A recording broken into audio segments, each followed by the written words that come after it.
I think our guys from Sunday forward after last week's game against Illinois kind of felt some mojo in the fourth quarter, really prepared well all week, and obviously came out, didn't like the way the game started, but the way our offense responded to play a four-quarter game the way they did was exciting to watch. A couple guys really stood out to me on the offense. Jacob Pedersen caught the ball and did some good things. Obviously, Monte continues to grow confidence and move forward, but a guy that doesn't get a lot of carries or a lot of opportunities to get announced. But Derek Watt, I think, was critical to our run game success again today. And then can't say enough about our O-line, even getting a couple guys banged up, guys popping in there. And defensively, really hate giving up that last score. That was against our number 2D, and you had to play defender. The guy just missed a tackle, so that's unfortunate because that statistically won't even show close to what this game was. With that, I don't have any injury updates. I don't know anything on Ricky or Ethan Armstrong at this point, so I don't think either one of them are real significant, but nevertheless, I believe the game. So open up for questions. The offensive line, you talked about the baby steps they've taken the last few weeks, and you talked about how good this front was. Yeah, Jeff, I really thought coming into this game, not only me, heard a lot of people talk about it. I remember a couple weeks ago when I was on the teleconference on Tuesday when Michigan was getting ready to play them. I remember Coach Hoke bragging on their D-line.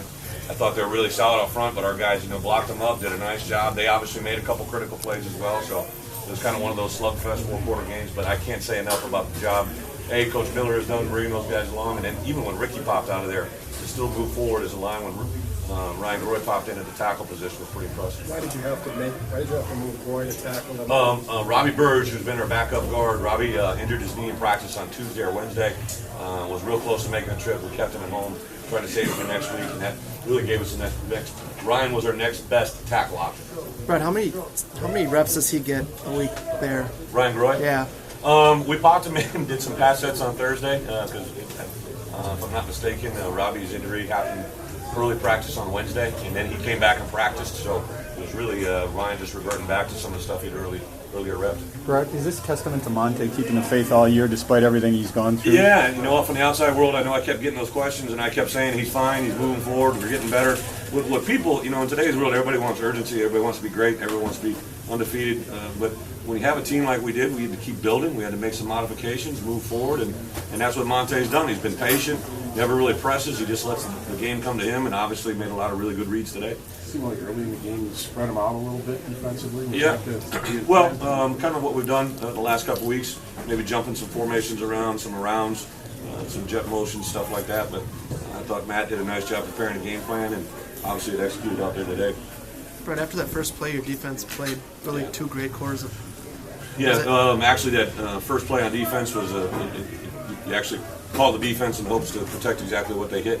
So the ball just got deep on our middle safety there, but I thought our guys, just the resiliency that they had, and they really, I want to go into that locker room here at the end with just that 7 points. So it's disappointing to give up that late score with our number 2D.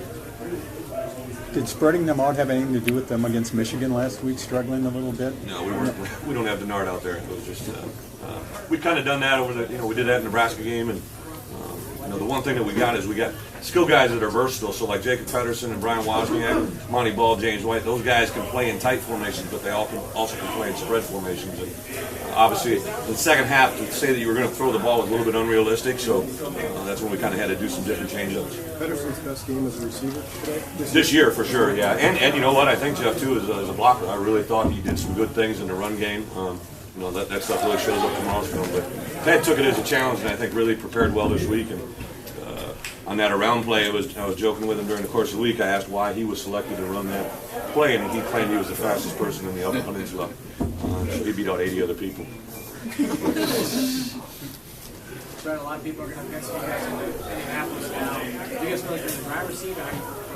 I'm not going to. My answer has not changed from last week to where we are today. Everybody wanted to say that, and I kept saying, no, we just take it one game at a time. And obviously, I know what was being said by Purdue and everybody else in the outside world. The only way you get to where you want to be at the end is take it 1 week at a time. Now, we're going in another crossover game with the Legends. We'll put the same amount of emphasis. It's a trophy game. It's a rivalry game. There's enough to play for this week. Coach, how impressive has Bo Allen been just overall in the stretch? With a block punt? Yeah. With his belly? Yeah. Bo's an instinctive guy. We called punt safe there. Nobody blocked him, so he kept coming. I was screaming, what's going on? And obviously I said, good play. But Bo, going back to last spring, really started to show some things that Charlie and I was a defense tackle, so I could see some of those things coming. And he really has taken a step forward. He's getting healthy finally. He's been a little bit banged up, but he's very powerful and very athletic. So with the punt safe, the only reason he went in was because no one laid a hand on him? I don't think so. Yeah, I mean it's punt safe. They're just goes come to the shield, but apparently no one blocked him. I have no idea. It's the game you've been looking for all year. Yeah, I mean, yeah, I guess it's what we do. We're moving forward. We're playing clean. Got to clean up some of the penalties. I was a little irritated with some of that stuff, especially I thought two of them were just uncalled for altogether. So, but yeah, when we win football games, is what I'm looking for. Can you talk about the way you responded after the opening 50 seconds of the game? Again, I think our guys, no matter it's kind of all of our it's a saying that we have quite a bit. It's not what happens in the game; it's how you react to what happens, and they reacted the right way. We didn't like the way that it unfolded, but they reacted, gave the right response. Offensively, defensively, there was a point in the third quarter where I kind of wanted to send a message. They made a great defensive play, and obviously our defense went out and reacted the right way. So, I mean, some positive things off of that. What do you do with your kickers? Do you stay the same with It was pretty tough conditions out there. I really, Frenchie's been hitting the ball pretty good, and even that first one, I think the snap was a little bit off. But those guys have been hitting it. Sometimes you got to weather the storm, and that was pretty tough. I mean, I understand. I don't want to make them all two, but those were pretty difficult situations. What did you take advantage with your pass rush?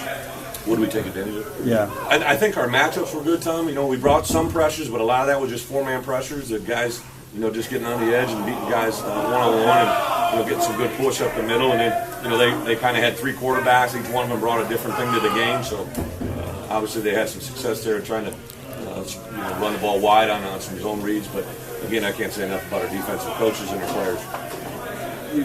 After a while, you put Abby back on punt return. Then I think you took Melvin off kickoff return. Was that just ball security? Yeah, ball security. I watched certain things during the course of the game. I was watching like the Notre Dame game and Michigan game when things kind of got out of hand, where you knew the game was in check.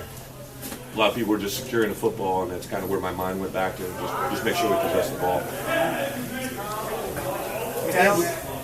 Dez seemed to be all over the place today. He did, yeah. Dez, it was classic. He got that first interception. Dez, you can ask the defensive guys, but he may not have. He's a former basketball player, which I don't believe, because I've seen him try to catch the ball. But on Thursday or Friday, he had like 5 interceptions in one day. I think it was Friday. He had 5, and everybody was going nuts. And then, lo and behold, it happened in the first quarter like that. It was huge. Dez is athletic, smart, getting better. As a kid that hadn't played much football before he got here, but the best play of the day was probably that running back hide screen. It just showed his burst. He's really got a lot of ability. Brett, both had a lot of big runs today, but what would you rate the one out of the end zone with 7-7 and should have been tackled for a safety? Yeah, I mean, huge. That guy spun off him, and again, the awareness. Monte knew he couldn't be down in that end zone, and that's what makes him special. I think that's what gets not only our guys excited, but people at the next level. That's definitely a Heisman Trophy type of run. After those first 2 kick returns, was there an effort, a conscious effort to kick short the rest of the game? No, that was just, if you were really paying attention, it was into the wind, so it was difficult for those situations. The wind was kicking the other way, so a lot of those that were short were kicked going towards our locker room here, which we were just trying to put it up, get enough wind underneath the ball, or enough air time to let our guys get down the field. Anything else for Coach?